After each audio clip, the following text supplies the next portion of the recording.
Assalamu alaikum students, hope you are fine and safe at home. Today is my lecture number 13 and topic is exercise 2A question number 5 to 8. आज हम लोग book exercise के solve करेंगे। आप लोगों ने previous lectures में divisibility rules के बारे में पढ़ा, डिविजिबिलिटी रूल 2, 3, 4, 5, 6, 8, 9 एंड 10। तो उसी के अकॉर्डिंग हम लोगों ने अपनी ये वाली एक्सरसाइज के पिछले क्वेश्चंस भी सॉल्व किए। क्वेश्चन नंबर 1 to 4 तक सॉल्व किया। क्वेश्चन नंबर 5 सॉल्व करेंगे। अब आज हमारा क्वेश्चन नंबर 5 है बुक पेज नंबर 29 पे। Which of the following numbers are divisible by 6? कि हमारे पास जो गिवन नंबर्स हैं उनमें से कौन से नंबर जो है वो डिविजिबल बाय 6 है। Apply the rule and show the working. Apply the rule and show the working. हमारे पास क्वेश्चन नंबर 5 का पार्ट ए है 8622। तो हम लोगों ने देखना है कि ये वाला जो है हमारे पास वैल्यू जो है वो क्या आ रही है, लास्ट में इवन नंबर आ रहा है। इवन नंबर क्या है, 2 पे इवन नंबर हमारा क्या है, 2 का डिविजिबल है। आपको पता है ना कि हमारे पास 6 के डिविजिबिलिटी रूल में 2 और 3 में हमारे पास वैल्यू जो है वो फॉल करनी चाहिए, तो देन वो 6 का कंप्लीट डिविजिबल होगा। अब ये 2 के अकॉर्डिंग तो ये हमारे पास एंड पे इवन नंबर आ रहा है 2 के डिविजिबिलिटी रूल के अकॉर्डिंग। अब हम लोगों ने 3 के डिविजिबिलिटी रूल के अकॉर्डिंग इन वैल्यूज़ को प्लस करके देखेंगे कि क्या इन वैल्यूज़ को प्लस करने से आंसर जो है वो 3 का मल्टीपल बन रहा है। तो आंसर को प्लस किया तो आंसर हमारा क्या आया, वैल्यूज़ को प्लस किया तो आंसर आया 18। तो 18 हमारा क्या है वो 3 का मल्टीपल है। तो इट्स मीन कि ये वाला दोनों जो ये वाली हमारी कंप्लीट वैल्यू जो है वो 2 को भी फॉल कर रही है, 2 पे भी कंप्लीट डिविजिबल है और 3 पे भी कंप्लीट डिविजिबल है। तो अब ये हमारे पास किसका कंप्लीट डिविजिबल है, 6 का कंप्लीट डिविजिबल है। इसका मतलब है कि 8622 जो है वो हमारा कंप्लीट 6 का डिविजिबल है। उसके बाद हमारे पास नेक्स्ट वैल्यू है 47,018। अब ये वाला जो है हमारे पास जो गिवन वैल्यूज़ है ये 8 इसके लास्ट पे दिया हुआ है। 8 इज़ द इवन नंबर। तो इट्स मीन कि हमारे पास जो 8 है वो इवन नंबर है। तो हम लोगों ने इसको क्या करना है, अब ये वाला 2 पे तो फॉल कर रहा है। अब हम लोगों ने चेक करना है कि क्या ये 3 की कैटेगरीज में आ रहा है, 3 का मल्टीपल है। अगर ये 3 का मल्टीपल नहीं है तो इट्स मीन कि ये फिर 8 का भी डिविजिबल नहीं होगा। 11 + 9 20। तो 20 जो है वो हमारा 3 का डिविजिबल मल्टीपल नहीं है। तो इट्स मीन कि ये हमारा 6 का भी मल्टीपल नहीं है। तो ये वाली वैल्यू जो है ना 6 का डिविजिबल है, तो इसीलिए ये वाली हमारी वैल्यू जो है वो 6 का डिविजिबल नहीं होगी।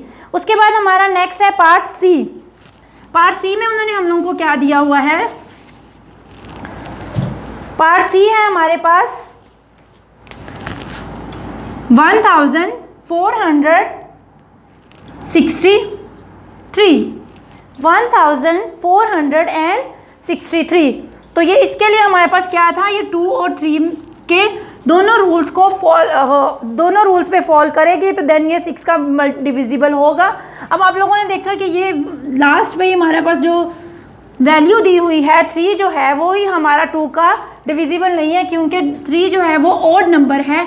तो ये 2 पे डिवाइड नहीं होगी। तो अगर ये 2 पे ही डिवाइड नहीं हो रही तो फिर ये जाहिर सी बात है, अगर एक रूल पे फॉल नहीं करी तो फिर दूसरे रूल पे करेगी, तो देन वो हमारा 6 का डिविजिबल नहीं होगी। तो ये वाली वैल्यू जो है वो हमारी क्या है, 6 का डिविजिबल नहीं है। ये वाली वैल्यू हमारी 6 का डिविजिबल नहीं है, क्योंकि इसके लास्ट पे कौन सा नंबर दिया हुआ है, ऑड नंबर दिया हुआ है। उसके बाद है हमारा पार्ट डी। पार्ट डी में हमारे पास उन्होंने क्या दिया हुआ है, 39,582। तो यहाँ पे अब हम लोगों ने देखना है कि इसके लास्ट पे स्टूडेंट्स इवन नंबर है, क्या इन वैल्यूज़ को प्लस करने से हमारा आंसर जो है वो उसका मल्टीपल आ रहा है, 3 का मल्टीपल आ रहा है या नहीं आ रहा है। तो हमारा आंसर कंप्लीट क्या आ रहा है, इन सबको प्लस करके 27। तो स्टूडेंट्स आपको पता है कि 27 जो है वो हमारा 3 का डिविजिबल है, ये 3 पे डिवाइड होता है। तो ये 2 पे भी डिवाइड होता है, 3 पे भी डिवाइड हो रहा है, तो इट्स मीन कि हमारी ये वाली वैल्यू जो है वो 6 का डिविजिबल है। क्लियर हो गया स्टूडेंट्स? क्वेश्चन नंबर 5 के सारे पार्ट्स मैंने सॉल्व कर दिए हैं, आप लोगों ने जो है वो इसको अच्छे तरीके से समझ लेना है। नेक्स्ट है हमारे पास क्वेश्चन नंबर 6। क्वेश्चन नंबर 6 में वो क्या कह रहा है, which of the following numbers, question number 6 में वो क्या कह रहा है, which of the following numbers are divisible by 3, कि हमारे पास जो गिवन नंबर्स हैं वो डिविजिबल बाय 3 तो हों लेकिन 6 का, बट नॉट डिविजिबल बाय 6, लेकिन वो 6 का डिविजिबल ना हो। Show your answer, show your working also. अब हम लोग इसका पार्ट ए करेंगे। 4707, अब ये 3 का डिविजिबल तो हो लेकिन 6 का डिविजिबल ना हो, तो 6 का डिविजिबल के लिए आपको पता है कि हमारे पास जो है वो उसको 2 के टेबल में भी हमारे पास ये 2 का भी डिविजिबल वो होना चाहिए। तो अब 6 का डिविजिबल करने के लिए हम लोगों ने देखना है, अगर उसके एंड पे इवन नंबर आ रहा है तो देन हम लोग उसको नहीं करेंगे, वो 3 का डिविजिबल नहीं करेंगे क्योंकि वो 6 का डिविजिबल भी होगा। अब हम लोग इन वैल्यूज़ को प्लस करते हैं, हमारी वैल्यूज़ को प्लस करके आंसर क्या आया है 18। अब इसके लास्ट पे इवन नंबर नहीं है, ऑड नंबर है, इसका मतलब है कि ये 2 पे डिवाइड नहीं हो रहा है, सिर्फ 3 पे डिवाइड हो रहा है, तो ये वाली वैल्यू जो है वो हमारी क्या है 3 का डिविजिबल है, सिर्फ 3 का डिविजिबल है। ये वाली वैल्यू हमारी 6 का डिविजिबल नहीं है क्योंकि इसके लास्ट पे क्या है इवन नंबर नहीं है, इसके लास्ट पे ऑड नंबर दिया हुआ है। नेक्स्ट है हमारे पास पार्ट बी। पार्ट बी है हमारे पास 801। तो 801 में भी स्टूडेंट्स आप लोग देख रहे हैं कि इसके लास्ट पे भी इवन नंबर नहीं दिया हुआ, इसके लास्ट पे भी ऑड नंबर है, तो हम लोग इसको क्या करेंगे प्लस करेंगे। तो प्लस करने से आंसर हमारा क्या आ रहा है 9 आ रहा है। तो 9 हमारे पास क्या है 3 का डिविजिबल है, 3 का मल्टीपल भी है, ये 3 का डिविजिबल भी है। तो इट्स मीन कि ये वाली हमारी कंप्लीट वैल्यू जो है वो 3 का डिविजिबल तो है लेकिन 6 का डिविजिबल हमारे पास ये 6 का डिविजिबल नहीं है।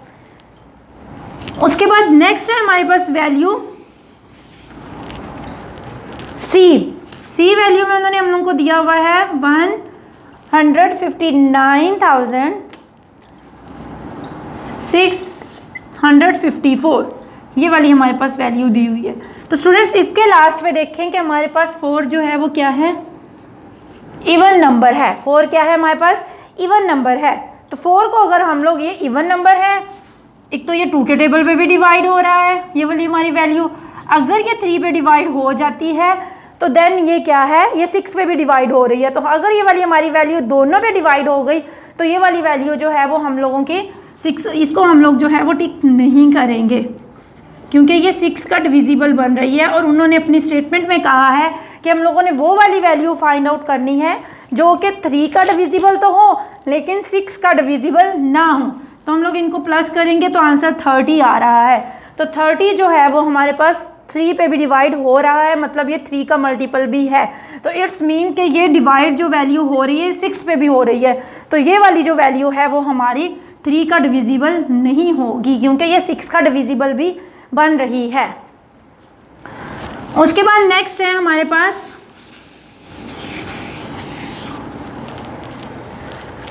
Question number 7। क्वेश्चन नंबर 7 में वो क्या कह रहे हैं, with the help of rule of divisibility for 8 find out which of the followings are divisible by 8। आप लोगों ने डिविजिबिलिटी रूल पढ़ा था प्रीवियस लेक्चर्स में, हम लोगों ने, मैंने आपको बताया था कि अगर वैल्यूज़ के लास्ट पे हमारे पास जो है वो 3 0 हो और उसके बाद हमारे पास वैल्यूज़ के लास्ट पे क्या हो 3 zeros हो और लास्ट वाली वैल्यू हमारी क्या हो किसका डिविजिबल हो 8 का डिविजिबल हो, लास्ट वाली वैल्यू हमारी किसका डिविजिबल हो 8 का डिविजिबल हो। और दूसरा ये कि उसके लास्ट 3 डिजिट्स जो हैं वो क्या हो 0 हो, तो देन वो 8 का डिविजिबल होगा। तो इसका पार्ट ए चेक करें स्टूडेंट्स, 4189 4189। अब हम लोग इसकी लास्ट 3 वैल्यूज़ को चेक करते हैं। इसको करते हैं 8 पे डिवाइड। अगर तो हमारा रिमाइंडर 0 आ रहा है तो देन ये 8 का डिविजिबल होगा। अगर हमारे पास रिमाइंडर 1 या 1 से ग्रेटर देन आ रहा है तो देन वो 8 का डिविजिबल नहीं होगी। 8 2 ज़ार 16,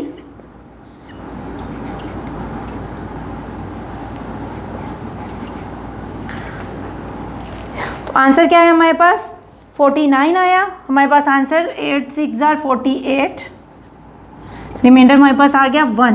तो इट्स मीन के इसका रिमाइंडर 1 आ रहा है, तो ये वाली वैल्यू हमारी क्या होगी, 8 का डिविजिबल नहीं होगी, क्योंकि इसके लास्ट में हमारे पास लास्ट 3 वैल्यूज़ को डिवाइड करने से आंसर जो है वो 1 रिमाइंडर दे रहा है, तो ये वाला 8 का डिविजिबल नहीं होगी। उसके बाद है हमारे पास नेक्स्ट वैल्यू बी।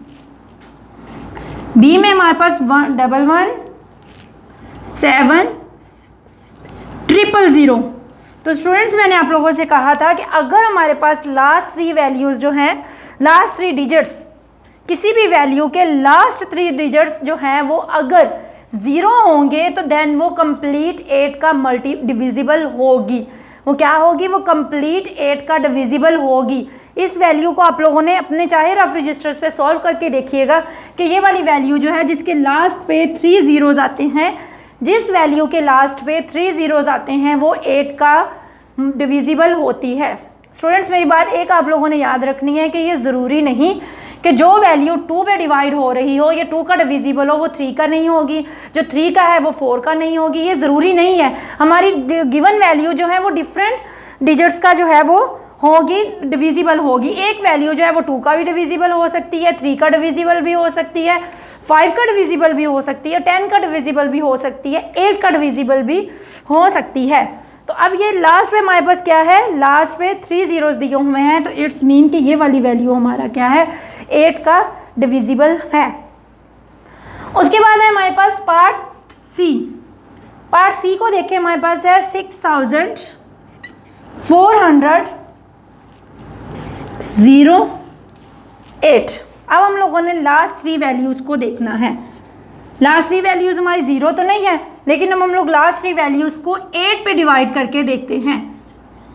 8 पे डिवाइड करके देखें, अगर तो हमारे पास रिमाइंडर 0 आ जाता है तो देन ये वाली वैल्यू जो है वो 8 का डिविजिबल होगी। अगर रिमाइंडर 0 ग्रेटर देन 1 आ जाता है, 1 भी आ जाता है या 1 से ग्रेटर देन आ जाता है, तो देन वो वैल्यू हमारी 8 का डिविजिबल नहीं होगी। इट्स मीन के 6408 जो है वो हमारे पास 8 का डिविजिबल है।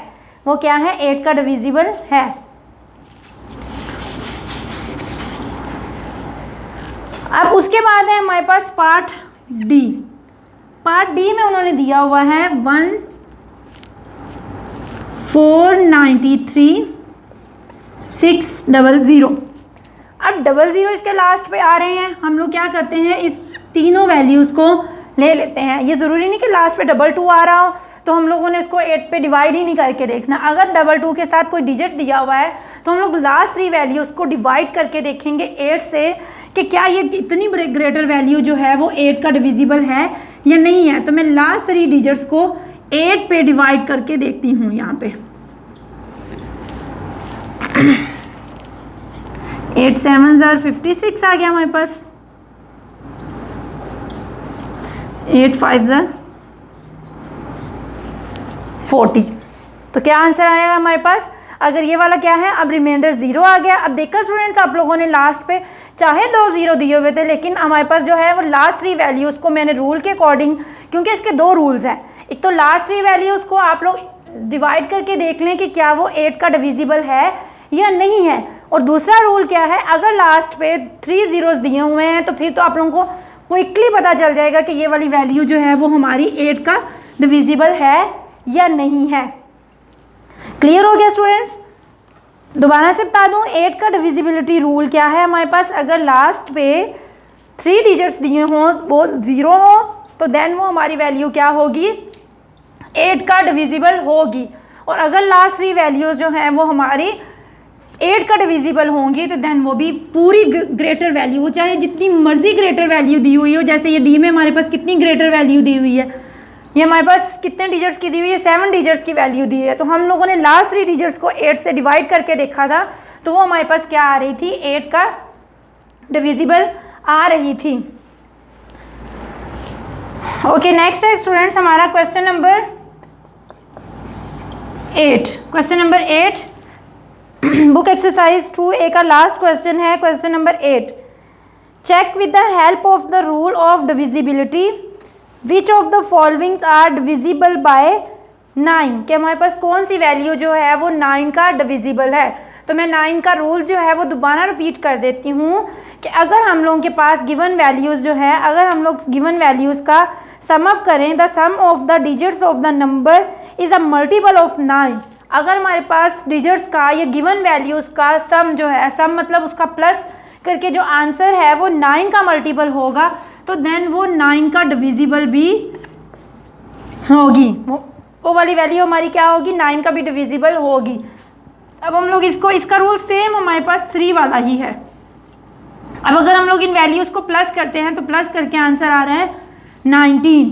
तो स्टूडेंट्स जो हमारा आंसर है वो क्या है, 19 जो है वो 3 का डिविजिबल नहीं है। 19 क्या है, 3 का 9 जो है वो 19 जो है वो 3 का डिविजिबल भी नहीं है और 9 का डिविजिबल भी नहीं है। तो इट्स मीन कि ये वाली वैल्यू जो है वो हमारी 9 का डिविजिबल नहीं है। उसके बाद है हमारे पास वैल्यू बी वैल्यू वो क्या कह रहे हैं, 2457। 2457 को हम लोग प्लस करके देखेंगे। 2457 इस वैल्यूज़ को प्लस करें, अगर तो इस वैल्यूज़ को प्लस करने से आंसर जो है वो 9 का मल्टीपल आ रहा है, तो आंसर हमारा वो क्या होगा, वो 9 का डिविजिबल भी होगा। तो इन सबको प्लस करके देखा, आंसर 18 आ रहा है। तो 18 जो है वो हमारा क्या है, 9 का डिविजिबल है। 18 हमारा क्या है, 9 का डिविजिबल है। तो ये वाली वैल्यू भी हमारी कंप्लीट क्या होगी, 9 का डिविजिबल होगी, क्योंकि 18 जो है वो 19 का डिविजिबल है और उसका मल्टीपल 9 का डिविजिबल भी है और 9 का मल्टीपल भी है। उसके बाद हमारे पास है पार्ट सी है हमारे पास 6083। अब 6083 को हम लोग प्लस करके देखेंगे कि क्या ये वाली वैल्यू जो है वो हमारी क्या है, ये वाली वैल्यू हमारी, अगर तो ये प्लस करने से आंसर जो है वो 9 का मल्टीपल आ रहा है तो देन ये डिविजिबल होगी। तो हमारा आंसर क्या आ रहा है, 17 आ रहा है। तो 17 स्टूडेंट्स आप लोगों को पता है कि ये वाली वैल्यू जो है वो हमारी 9 का डिविजिबल मल्टीपल भी नहीं है और इसका फिर वो डिविजिबल भी नहीं होगी। हमारी कौन सी वाली वैल्यू जो है वो 9 का डिविजिबल नहीं हुई, ए वाली वैल्यू और हमारे पास सी वाली वैल्यू। ए वाली वैल्यू को प्लस करके आंसर क्या आया था, 19 आया था और इसको प्लस करके आंसर 17 आया है। तो इट्स मीन कि ये दोनों वैल्यू जो है वो 9 का डिविजिबल नहीं है। 9 का क्या है, ना तो ये 9 का मल्टीपल है, ना ही ये 9 का डिविजिबल है। तो इट्स मीन कि ये वाली वैल्यू जो है वो हमारी 9 का डिविजिबल नहीं है। अब उसके बाद हमारे पास लास्ट में वैल्यू दी हुई है डी पार्ट में वो क्या कह रहा है, 950,283। अब हम लोग ये सारी वैल्यूज़ को भी प्लस करके देखेंगे। हमारी इन सारी वैल्यूज़ को प्लस करके आंसर क्या आता है, इन सबको प्लस करके देखें तो इन सबको प्लस करने से आंसर जो है वो हमारा बन रहा है 27। आंसर क्या बन रहा है हमारे पास, 27 बन रहा है। तो 27 जो है वो हमारा क्या है, 9 का डिविजिबल है। 27 हमारा क्या है, 9 का डिविजिबल है और उसका मल्टीपल भी है कि 27 जो है वो 9 के टेबल में आता है। तो इट्स मीन कि ये वाली वैल्यू जो है वो हमारी कंप्लीट किसका डिविजिबल है, 9 का डिविजिबल है। हमारी ये वाली वैल्यू किसका डिविजिबल है, 9 का। मतलब ए वाली वैल्यू और सी वाली वैल्यू, ए और सी वैल्यू हमारे पास 9 का डिविजिबल नहीं है, जबकि बी और डी जो है वो हमारे पास 9 का डिविजिबल है। उम्मीद है स्टूडेंट्स आपको आज के लेक्चर की समझ लग गई होगी। फ़ी अमानिल्लाह एंड जज़ाकिल्लाह।